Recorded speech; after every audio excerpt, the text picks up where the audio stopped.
Get peace of mind knowing what's coming next when you're listening. Turn off shuffle to tune into playlists and albums from start to finish, all while enjoying uninterrupted music listening. Discover more ways to stay in your zone with Spotify Premium. Tap the banner to learn more.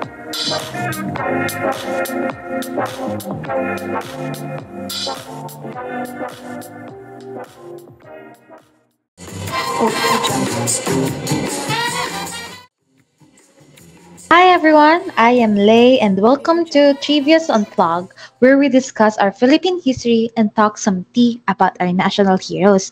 And today, we will examine the life of Rizal alongside his works.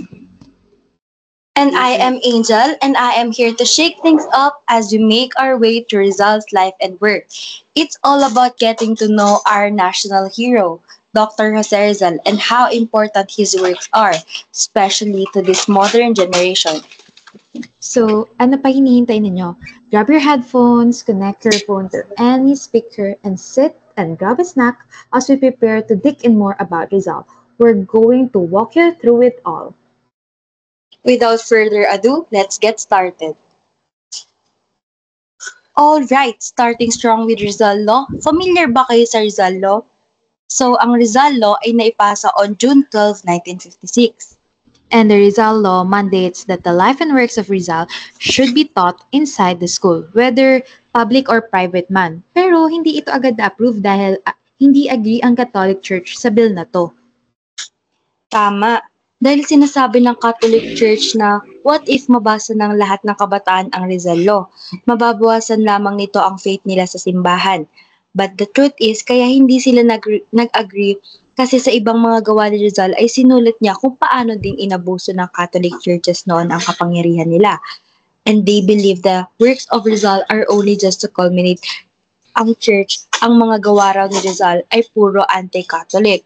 Yes, tama ka, Angel. Pero nakakatakot lang sila na ang akala ng lahat na mabait at makadiyos na mga simbahan noon ay nangaabuso din ng kapwa nila dahil lamang sa power they have.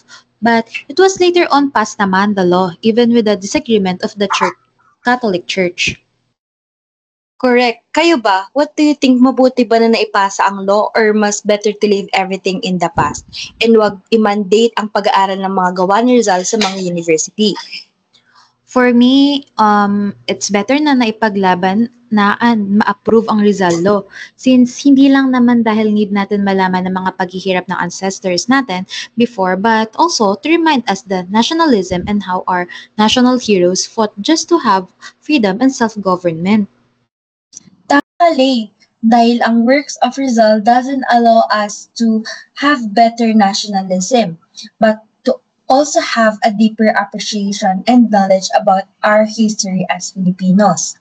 And palagay ko if the government tried to remove this law, it would only show that the Filipinos don't have foundation and we deny our identity and our history as we turn blindfolded on how our heroes sacrificed for future generations to have a better country.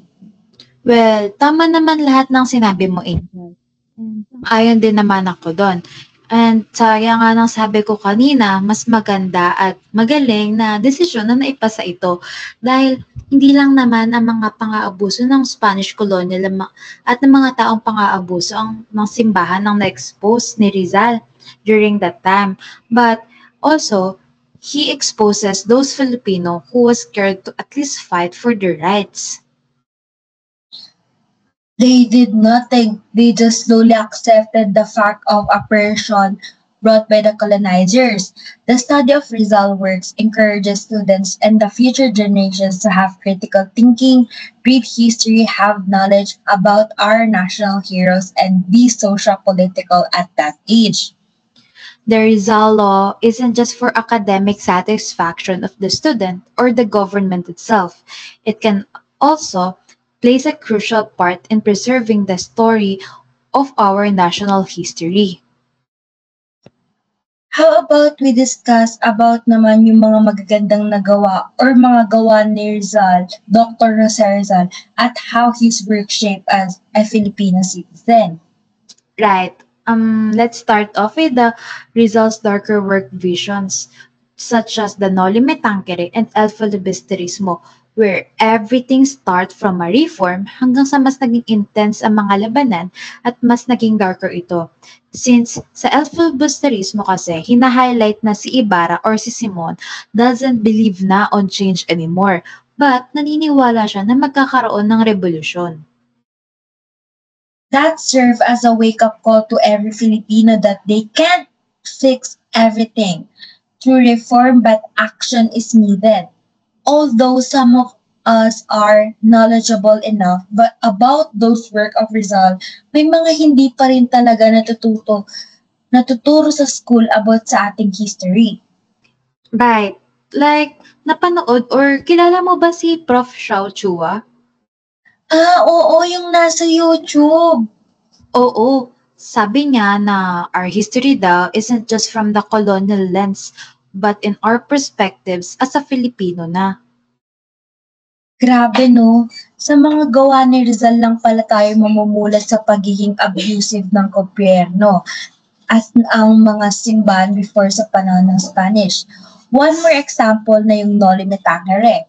Isa na yung mga gawa ni Rizal na nagmula sa ating mga Pilipino pero pinagbawal yun before the Spanish era.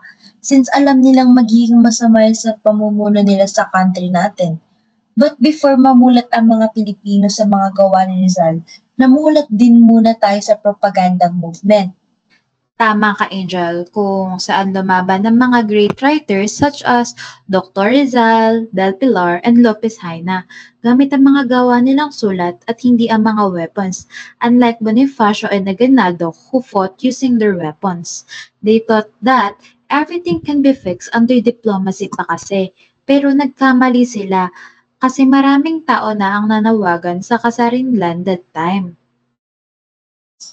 Di ba makikita sa successes nila sa Islas Filipinas ang history natin?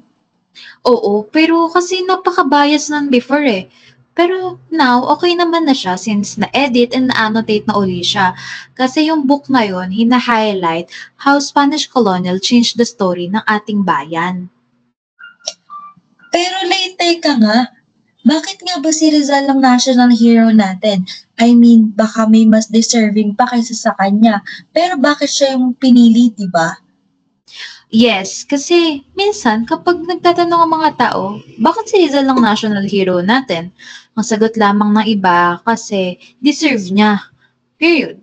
Tulad ng isang historian na si Ambet Ocampo, sabi niya na dapat ba talagang tignan natin si Rizal as our national hero talaga? Sabi niya rin sa Rizal Without the Overcoat na dapat tinitignan natin si Rizal as normal na tao dahil may mga pagkakamali din siya.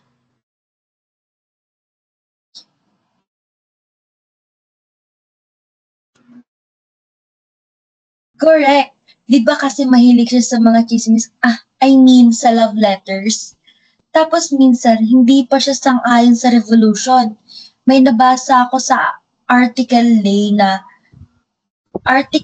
Gay Cabico na sinabi niya na baka naman kaya si Rizal ang national hero kasi mas tinanggap siya ng mga American before kasi gusto ng mga American before ang reform kaysa sa revolution.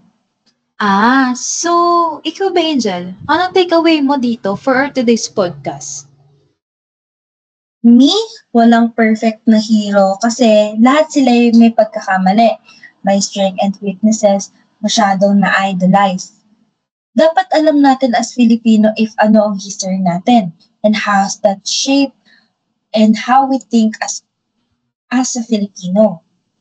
Right, Angel. We should always remember that history isn't not just about memorizing names or date. Hindi naman tayo serious, Mar, but on how we understand the backstory of our history. Kaya, everyone, huwag tayo puro veneration, understanding din. And that's all for today's podcast. We hope you learned something. Get to know our heroes and his works even more. And enjoyed our podcast about Philippine history na hindi boring at laging may plot twist.